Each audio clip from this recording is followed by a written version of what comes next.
하나님 말씀은 로마서에서 보겠습니다. 주일날은 로마서를 강의하고 있습니다. 오늘 본문의 말씀은 로마서 14장 1절에서 6절까지 말씀입니다. 로마서 14장 1절에서 6절 말씀까지 제가 받들어 봉독 올립니다. 믿음이 연약한 자를 너희가 받되 그의 의견을 비판하지 말라. 어떤 사람은 모든 것을 먹을 만한 믿음이 있고 믿음이 연약한 자는 채소만 먹느니라. 먹는 자는 먹지 않는 자를 업신여기지 말고 먹지 않는 자는 먹는 자를 비판하지 말라. 이는 하나님이 그를 받으셨습니다. 남의 하인을 비판하는 너는 누구냐? 그가 서 있는 것이나 넘어지는 것이 자기 주인에게 있음에 그가 세움을 받으리니 이는 그를 세우시는 권능이 주께 있습니다. 어떤 사람은 이 날을 저 날보다 낮게 여기고 또 어떤 사람은 모든 날을 같게 여기나니 각각 자기 마음으로 확정할지니라. 나를 중히 여기는 자도 주를 위하여 중히 여기고 먹는 자도 주를 위하여 먹으니 이는 하나님께 감사하며 먹지 않는 자도 주를 위하여 먹지 아니하며 하나님께 감사하느니라. 아멘. 잠깐 기도하겠습니다. 하나님 아버지, 이 시간도 종의 말씀 들고 섰는데 종의 모습은 온전히 감추어 주시고 하나님의 영광의 빛으로만 충만히 임하는 시간 되게 하옵소서. 말씀의 성도들에게 용기 되고 힘되고 격려될 뿐만 아니라 순종하겠노라고 다짐할 수 있는 결단의 시간 되도록 성령님 이끌어 주옵소서. 예수님 이름으로 기도하옵나이다. 아멘. 기독교 신앙을 갖게 된 첫 시작이 누구에게나 있습니다. 그렇죠? 그리고 그 첫 시작은 누구나 제각기 다 다를 것입니다. 어떤 분은 저처럼 모태신앙으로 그 기독교 신앙에 첫 발을 내디신 분이 있는 반면에 또 어떤 분은 학교 다닐 때 마지못해 친구의 손에 이끌려 교회에 첫 발을 내디딘 것이 기독교 신앙의 첫 출발일 수도 있습니다. 또 어떤 분은 한국에 계시면서 교회에 교자만 들어도 경기를 일으켰었는데 치앙마이 이 땅에 오셔서 여차한 세월을 보내면서 신앙생활을 시작하신 분도 있으실 겁니다. 이런 한 분 한 분의 신앙 이야기를 들어보면 어떻게 해서 기독교 신앙을 갖게 됐는지 말씀을 들어보면 그렇게 은혜가 되고 또 하나님께서 한 인생의 삶을 기가 막힌 섭리 가운데 이끄셨음에 대하여 하나님 앞에 영광을 올리지 않을 수가 없습니다. 자, 중요한 것은 어떻게 신앙생활을 시작하셨든지 간에 지금 내가 예수 그리스도를 내 구주로 믿고 있다면 교회 안에서는 먼저 되고 나중됨이 없다는 사실이고 당연히 그래서 차별받아서도 안 된다는 말입니다. 여러분, 당연히 차별받아서도 안 됩니다라는 말은 차별이 있었다는 말입니까? 없었다는 말입니까? 예, 있었다는 말입니다. 그러면 언제 이런 차별이 있었는가? 바로 우리가 보고 있는 이 로마서가 기록될 당시에 로마 초대교회 안에서는 이런 차별이 있었다는 말입니다. 자, 오늘 본문의 말씀을 여러분들이 확실하게 이해하기 위해서는 역사적 배경을 조금 살펴볼 필요가 있는데요. 지난주도 잠깐 언급을 했습니다만 로마서는 사도 바울이 3차 전도 여행을 앞둔 시점에서 고린도에 3개월을 머무르면서 로마 교회와 로마 성도들을 향해 쓴 편지라고 말씀을 드렸었습니다. 자, 이 로마 교회를 누가 세웠는가? 그건 다름이 아니라 디아스포라, 흩어진 유대인들이 세웠습니다. 디아스포라 유대인, 그게 무슨 뜻입니까, 목사님? 라고 말씀하실 분이 있으셔서 제가 쉽게 말씀을 드리면 우리처럼 한국 사람이지만 태국에 나와 외국 생활하고 있는 사람들이 교회를 세운 거예요. 디아스포라라는 말은 흩어졌다라는 말이거든요. 이 디아스포라 유대인들이 바로 그 로마 교회를 세웠습니다. 그런데 이들이 어떻게 하다가 교회를 세우게 되었는가? 한국의 설 명절이나 추석 명절을 지키기 위해서 한국을 방문하는 우리처럼 이 유대인들은 오순절 명절을 지키기 위해서 이스라엘 예루살렘에 오게 됩니다. 자, 그런데 그 오순절 날에 이들이 명절을 지키기 위해서 그 예루살렘에 도착을 했는데 사도행전 2장에 살펴보면 오순절날 성령이 임했습니다. 바로 이 오순절날 성령의 임함의 그 경험을 받은 사람들이 바로 이 사람들인 거예요. 로마에 머물면서 로마에 흩어진 유대인으로 있다가 이스라엘 예루살렘의 그 오순절 명절을 맞이하기 위하여 예루살렘에 왔다가 이 사람들이 성령을 경험하게 되고 복음을 받아들이고 그리고 세례를 받고 성령 충만을 받습니다.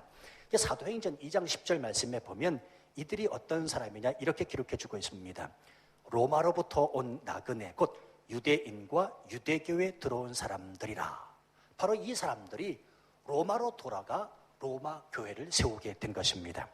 자, 그런데 이들은 본래 유대인들이었기 때문에 유대적 전통을 지키는 교회를 세우게 됩니다. 그런데요, AD 49년경에 당시 로마의 황제 클라우디디우스는 모든 로마 안에 있는 이 유대인들은 로마를 떠나라고 하는 칙령을 내리게 됩니다.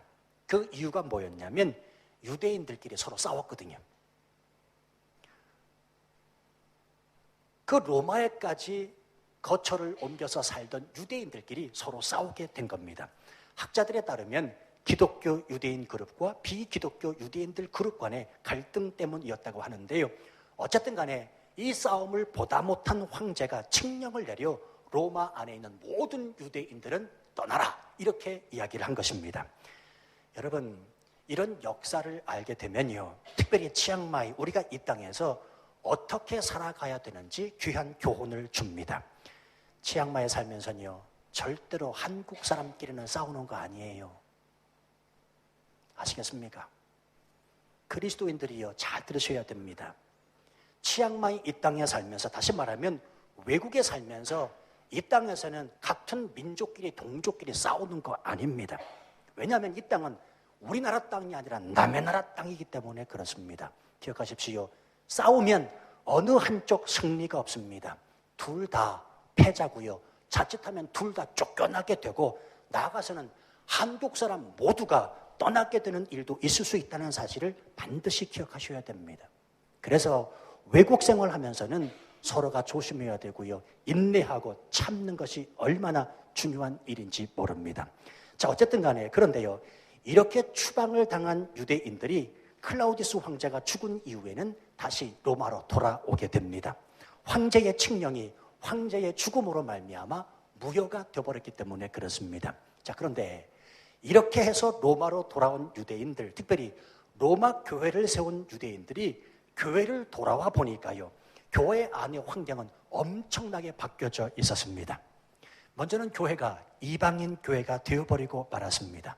다시 말하면 유대인들은 없고요, 그 로마 교회 안에 자신들이 세운 그 로마 교회 안에 헬라 사람과 로마인들이 가득하게 됐던 겁니다. 뿐만 아니라 서서히 갈등이 생기기 시작하는데 그것은 다름이 아니라 유대인들이 목숨을 걸고 지키는 절기나 관습, 안식일, 전통 같은 개념들이 이 이방인 성도들, 헬라 사람이나 로마인들이 받아들이려고 하지를 않는 것입니다. 오히려 복음 안에 그런 게 뭐가 필요 있느냐라면서 핀잔하면서 자신들을 무시하게 됩니다. 여기까지 아직도 이해를 하지 못하신 분들 때문에 제가 다시 쉽게 쉬운 말로 말씀을 드리도록 하겠습니다. 지금 우리가 이렇게 이 교회에서 한국식으로 예배를 드리고 있는 거예요. 그러다가 자, 어디까지나 예입니다. 태국 정부로부터 갑자기 다 내쫓김을 당한 거예요. 저나 여러분이나 다 한국으로 돌아가라. 이 태국 정부에서 그렇게 칙령을 내리게 된 겁니다. 그래서 어쩔 수 없이 다 돌아가고 말았습니다. 그런데 이것이 어차피 교회로 사용되어졌던 곳이잖아요.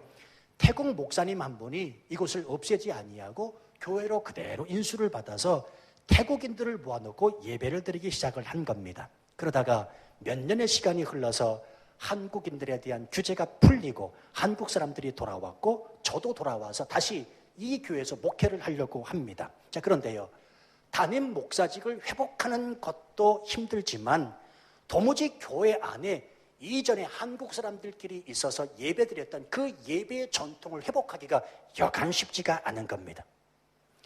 우리는 수요예배 드리잖아요. 한국 사람들은. 또 금요예배 드리잖아요. 새벽기도 드리잖아요. 또 한국 교인들은 기도할 때 통성기도 하잖아요. 부르짖어 기도하잖아요. 근데 이런 전통들이 태국 사람들과 함께 있다 보니까 전혀 영향력을 끼치지 못하고 이 문제 때문에 갈등이 일어나게 된 겁니다. 왜요? 이미 이 교회가 태국화됐기 때문에 그렇습니다. 카오자이 마이캅? 지금 이게 이해하시지요? 자, 어디까지나 예를 들어서 그렇게 된 거란 말이에요. 그러니 얼마나 답답하겠냐고요. 지금 로마 교회가 이런 상황에 처하게 된 겁니다. 그러니 먼저 믿은 유대인들, 특별히 로마 교회를 개척했던 유대인들 입장에서 보면 이게 얼마나 답답하고 통탄할 일이냔 말이에요. 자, 이런 상황에 대해서 지금 고린도에 머무르면서 로마 교회와 성도들을 향해 이 로마서 편지를 쓰고 있는 사도 바울은 이 현실을 알았을까요? 몰랐을까요? 알았지요. 분명하게 알았기 때문에 지금 로마서를 쓰고 있는 것입니다. 그래서 오늘 본문의 말씀 보면 1절은 이렇게 시작이 되고 있습니다. 믿음이 연약한 자를 너희가 받되, 믿음이 연약한 자가 누구를 가리키는 말이냐면 바로 추방되었다가 로마로 다시 돌아온 유대인 성도들을 가리키는 말이에요. 이제 아셨죠? 이게 그냥 쓰여진 글이 아니라 오늘 본문이 말씀하는 믿음이 연약한 자를 너희가 받아라. 이 말은 믿음이 연약한 자가 누구냐면 바로 추방되었다가 로마로 다시 돌아온 유대인 성도들을 가리키는 말이라는 것입니다. 즉 로마에 있는 성도들아, 추방되었다가 다시 로마로 들어온 옛 유대인 성도들, 그들이 무슨 말을 하든지 그들이 어떤 행동을 하든지 너희가 교회를 차지하고 있다고 해서 너희의 기준으로 그들을 판단하고 평가해서는 안 된다라는 말씀이 원래 사도 바울이 고린도에 머물면서 로마 교회 성도를 향하여 쓰고 있다는 말입니다. 왜냐하면 로마 교회 안에 있는 이방인 성도들은 옛 유대인 성도들의 행태가 믿음 없는 사람들처럼 보였거든요. 복음을 제대로 잘 알지 못하기 때문에 안식일에 매여 있고, 복음을 잘 알지 못하기 때문에 절기에 매여 있고, 복음을 잘 알지 못하기 때문에 전통에 매여 있는 줄 알았던 것입니다. 그런데 사도 바울은 그게 아니라는 겁니다. 너희들이 보기에 혹시나 그들이 믿음이 연약할지는 모르지만 그래도 너희가 그들을 받되 그들을 비판하면 안 된다라고 지금 말씀하고 있는 겁니다. 자, 여기서 이 받다라는 말은 얼마나 중요한 단어인지 모릅니다. 이 받다라는 말은 그 사람을 있는 그대로 수용하라라는 말입니다. 내가 좋아하는 것은 받고 내가 싫어하는 것은 내쳐버리는 게 아니라 무엇이 되었든지 간에 그를 수용하고 용납하고 받아들일 수 있어야 된다는 것입니다. 여러분, 저는 목회하면서 예수 믿는 사람들이 가져야 할 많은 덕목 중에 하나가 이것이라고 생각합니다. 그게 뭐냐면 포용력입니다. 포용력. 목사님들도 그렇고요, 선교사님들도 물론 그렇고요, 예수 믿는 그리스도인들이 가져야 될 그리스도인들의 덕목 중에 하나가 뭐냐면 포용력입니다. 그 포용력을 다른 말로 하면 여러분들에게 누차 말씀드렸듯이 따라서 하십시다. 그럴 수도 있지. 그거예요. 그럴 수도 있지. 이게 포용력입니다. 요한복음 8장에 보면 가늠하다 현장에서 잡힌 여인이 예수님 앞에 있습니다. 예수님을 시험하기 위해 서기관들과 바리새인들이 예수님께 묻습니다. 모세는 율법에 이러한 여자를 돌로 치라 명하였거니와 선생은 어떻게 말하겠나이까? 잘못 말하면 예수님이 궁지에 처하게 됩니다. 이때 예수님은 아무 말씀하지 아니하시고 땅바닥에다 글을 쓰고 계십니다. 그리고는 이내 말씀하십니다. 너희 중에 죄 없는 자가 돌로 치라. 그리고는 몸을 굽혀 다시 땅바닥에 손가락으로 글을 쓰십니다. 여러분, 예수님께서 땅바닥에 허리를 굽히셔서 무슨 글씨를 쓰셨을까요? 저는 개인적으로 생각합니다. 아마 모르긴 몰라도 서기관들과 바리새인들이 지금까지 저지른 죄의 내용들을 조목조목 쓰셨을 것이라고 생각합니다. 이게 그들이 아무 소리 못하고 양심에 찔려 물러갑니다. 이때 예수님이 가늠한 그 여인을 향하여 뭐라고 말씀하시냐면 나도 너를 정죄하지 아니하노니 가서 다시는 죄를 범하지 말라 말씀하십니다. 여러분, 이게 무슨 말씀입니까? 오해하지 마시기 바랍니다. 간음죄를 합리화하신 것이 아니라 그 죄를 범한 인간에 대한 포용력을 가지고 이 말씀을 하신 겁니다. 그럴 수도 있지. 지금 예수님께서 가늠하다 현장에 잡힌 이 여인을 포용하시는 거예요. 그럴 수도 있지. 왜 그렇습니까? 인간은 어쩔 수가 없다. 인간은 다 죄를 짓고 살아간다. 인간은 죄의 노래 아래 있기 때문에 그렇다. 때문에 내가 그 죄의 문제를 해결하고 이 땅에 오지 않았는가? 라고 하는 말씀이 그 말씀인 거예요. 그래서 예수님이 이 사건 바로 뒤에 하시는 말씀이 무슨 말씀이냐면 요한복음 8장 12절 말씀, 나는 세상의 빛이니 나를 따르는 자는 어둠에 다니지 아니하고 생명의 빛을 얻으리라. 무슨 말씀입니까? 나를 믿어야 한다는 것입니다. 예수 그리스도를 믿을 때 인간은 비로소 속박되었던 죄로부터 자유함을 얻는다는 사실입니다. 할렐루야. 사랑하는 성도 여러분이요, 포용력을 갖기 위해서는 그리스도의지의 마음을 갖기 위해서는 예수 그리스도, 그 예수 그리스도의 마음을 품을 수 있는 자가 되어야 된다는 사실입니다. 하나님은 포용력으로 인간을 끌어안으셨습니다. 하나님의 이 포용력은 인간으로서 헤아릴 수 없는, 그래서 사랑이 됩니다. 여러분 한번 생각해 보세요. 만약에 내가 짓는 죄마다 하나님이 포용력 없이 심판하신다. 그럼 모르게 몰라도요, 저와 여러분은 하루에도 12번 더 죽었어요. 우리가 지금 하루에 12번 죽지 않는 이유가 무엇인가? 하나님이 우리를 너무나 사랑하셔서 그 크신 포용력으로 말미암아 그럴 수도 있지, 우리를 끌어안아 주시기 때문이라는 사실을 잊으시면 안 됩니다. 지금 사도 바울은 바로 이 하나님의 포용력을 가지고 너희들이 보기에 믿음이 연약하다고 생각하는 돌아온 유대인들을 있는 그대로 수용하고 받아들이고 용납하라고 권면하고 있는 것입니다. 성도 여러분이요, 오늘 하나님께서도 우리에게 이 말씀을 동일하게 주십니다. 누구든지 하나님께 찾아 나온 자를 없인 여기지 말고 받아들이라. 내 기준으로 판단하고 정죄하지 말고 있는 그대로 그를 수용하고 받아들일 수 있어야 된다. 이 하나님의 말씀을 귀담아 들을 수 있는 저와 여러분 되시기를 바랍니다. 저는 목회자로서 이 교회가 한쪽 방향에 치우친 사람들만 모이는 교회가 되지 않기를 간절히 바랍니다.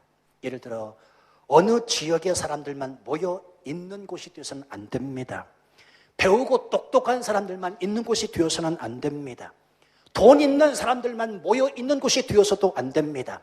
상처 없는 사람이 아니라 상처받은 사람이, 죄 없는 사람이 아니라 죄 지은 사람이 함께 어우러진 곳, 이것이 바로 이 교회가 되어야 된다는 사실입니다.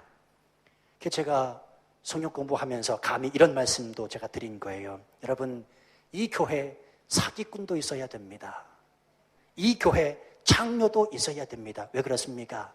사기꾼이 있어서 이 교회에서 사기치라는 말이 아니고, 사기꾼이 창녀가 하나님의 말씀으로 변화되는 것이 교회잖아요. 사기꾼들도 창녀들도 구원받아야 될 대상 아닙니까? 그들도 하나님의 사랑하시지 않습니까? 근데 문제는 뭐냐면, 사기꾼이 나오고 창녀가 나오면 우리는 교회를 떠난다는 게 문제입니다. 오늘 본문의 1절 말씀을 문자 그대로 받을 필요가 있습니다. 믿음이 연약한 자를 너희가 받아라. 믿음이 연약한 자가 누구입니까? 예수님을 알지 못하는 인생들이 있잖아요. 예수님을 알지 못하고 사기치는 사람 아닙니까? 예수님을 알지 못하기 때문에 자기 몸을 파는 여인들 아닙니까? 예수님을 알지 못하고 그렇게 죄 가운데 사는 인생들 아닙니까? 그들을 품어 안으라는 것입니다. 그들이 이 교회에 나와 사랑을 주라는 것입니다. 성도 여러분, 이 교회가 그들을 외면해서는 안 됩니다. 받아야 됩니다. 그리고 하나님의 사랑과 말씀으로 변화시킬 수 있는 곳, 이 교회가 이 치앙마이 중앙교회가 되될 줄로 믿습니다. 이것이 오늘 하나님께서 우리에게 주시는 성경의 메시지요, 하나님이 우리에게 말씀하시는 말씀이라는 사실을 잊어서는 안 돼요. 제발 신앙생활 하면서 목사님, 나 그 사람 때문에 교회 못 나갑니다 라는 말씀은 하지 마세요. 이제부터. 나 그 사람 때문에 교회 안 나갑니다.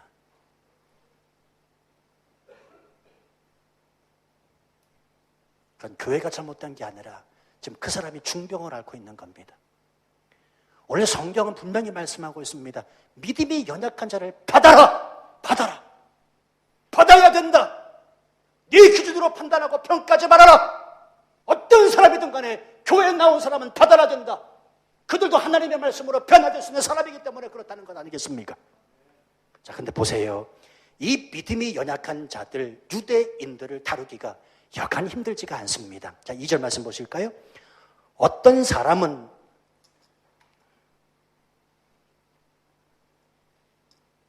어떤 사람은 모든 것을 먹을 만한 믿음이 있고 믿음이 연약한 자는 채소만 먹는다. 자, 추방되었다가 다시 로마 교회 안으로 들어온 유대인들은 육식은 먹지 않고 채식만 먹습니다. 다시 말하면 채식주의자들인 거예요. 뿐만 아닙니다. 5절 말씀해 보시면 어떤 사람은 이 날을 저 날보다 낮게 여긴다.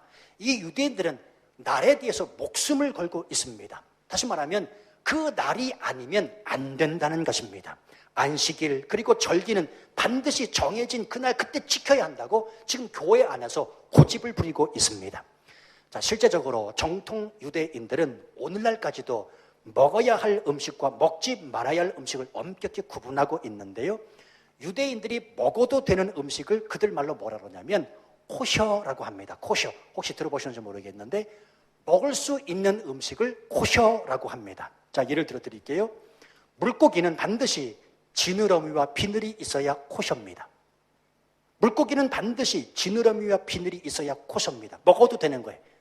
돔이나 연어나 조기 같은 건 먹어도 됩니다. 그런데 상어나 고래, 미꾸라지는 비늘이 없지요? 이건 먹으면 안 됩니다. 그리고 오징어, 낙지, 꼴뚜기도 먹으면 안 됩니다. 이것은 지느러미는 물론 비늘도 없기 때문에 그렇습니다. 그래서 여러분들이 정통 유대인들을 만나 대접한다고 강원도 속초산 오징어 한 축을 사다가 주잖아요. 그럼 안 먹습니다. 그건 저한테 가져오시길 바랍니다. 동물일 경우에는 되새김하고 발굽이 갈라진 것은 코셔입니다. 그러나 말과 당나귀, 낙타 등은 새김질은 하지만 굽이 갈라지지 않았기 때문에, 그리고 돼지는 굽은 갈라졌지만 새김질을 하지 않기 때문에 그들은 먹을 수가 없습니다. 또 육체의 생명은 피에 있음이라는 율법에 따라 피가 완전히 빠지지 않은 고기는 먹지 않습니다. 그러니까 유대인들은요, 소고기를 먹을 때 레어가 없어요. 항상 웰던이에요. 태국말로 타마이 쑥 해야 먹는다고요. 참조하시기를 바랍니다. 자, 그리고 유대인들은 지키는 절기가 그렇게 많습니다. 유월절, 초막절, 수장절, 칠칠절, 오순절 등등 이 절기들은 반드시 그 기간 안에 정해진 시간 안에 반드시 지켜야 됩니다. 안식일도 마찬가지고요. 자, 그런데 문제는 뭔고 하면 이런 일들로 말미암아 로마 교회 안에 다툼이 생기고 급기야는 서로가 서로를 판단하게 된 것입니다. 그래서 오늘 사도 바울이 4절에서 이렇게 말하고 있습니다. 남의 하인을 판단하는 너는 누구냐? 남의 하인을 판단하는 너는 누구냐? 여기서 하인이라는 말은 하나님의 종, 하나님의 사람을 말합니다. 목사도 하인이지요. 하나님의 종이니까. 저나 여러분이나 다 하인입니다. 오늘 하인이라고 해서 달리 해석하시면 안 되고, 이 하인이라는 말은 예수님을 믿는 하나님의 종들, 하나님의 사람들을 가리킵니다. 그 누구도 그 하나님의 사람을 함부로 판단할 수 없다는 말입니다. 성도 여러분이요, 저는 교회가 분열되고 깨지는 이유를 사람들의 다양한 의견 때문이라고 보지 않습니다. 그 다양한 의견들이 복음 안에서 하나 되지 못하기 때문에 교회가 깨지는 겁니다. 그리고 교회가 분열되는 겁니다. 다시 말씀드릴까요? 채식주의가 성경적이다, 맞다 틀리다, 고기 먹으면 된다 안 된다, 절기는 목숨처럼 지켜야 한다 등등의 이런 의견들 때문에 교회가 갈라지고 깨지는 것이 아니라 그 다양한 목소리들이 복음 안에서, 주님 안에서 하나 되지 못하기 때문에 교회는 깨어지고 갈라진다는 것입니다. 오늘 우리는 본문의 말씀에 그래서 요지를 깨달아야 됩니다. 따라서 하십시다. 다름을 인정하라. 오늘 본문의 요지는 그거예요. 서로 다름을 인정하라는 것입니다. 이런저런 의견이 있을 수 있다. 그 의견은 비본질적인 것이다. 그건 본질이 아니다. 예수 믿는데 본질이 아니다. 본질은 예수 그리스도의 하나님의 말씀 아니겠느냐? 그 비본질 때문에 성도끼리 서로 갈라지고 교회가 깨지고 분열되는 것은 하나님 아버지의 뜻이 아님을 오늘 성경이 말씀하고 있는 겁니다. 3절 말씀 보세요. 먹는 자는 먹지 않는 자를 업신여기지 말고 먹지 않는 자는 먹는 자를 비판하지 말라. 이는 하나님이 그를 받으셨습니다. 하나님이 그를 받으셨다라는 말은 하나님을 기준 삼으라 하는 것입니다. 그리고 5절 말씀 보시면 어떤 사람은 이 날을 저 날보다 낮게 여기고 어떤 사람은 모든 날을 같게 여기나니 각각 자기 마음으로 확정할지니라. 분명한 서로 간의 견해 차이가 있을 수 있다. 그렇지만 원칙이 있는데 그것은 각각 자기 마음으로 확정할지니라. 이 말은 자기 소신대로 결정하라는 말입니다. 다시 말하면 신앙 양심에 따라 결정하고 대처하라는 의미예요. 제가 한 번은 한국에 갔을 때 지방의 어느 한 교회 설교하러 갔었습니다. 설교 직전에 어느 분이 저한테 그러세요.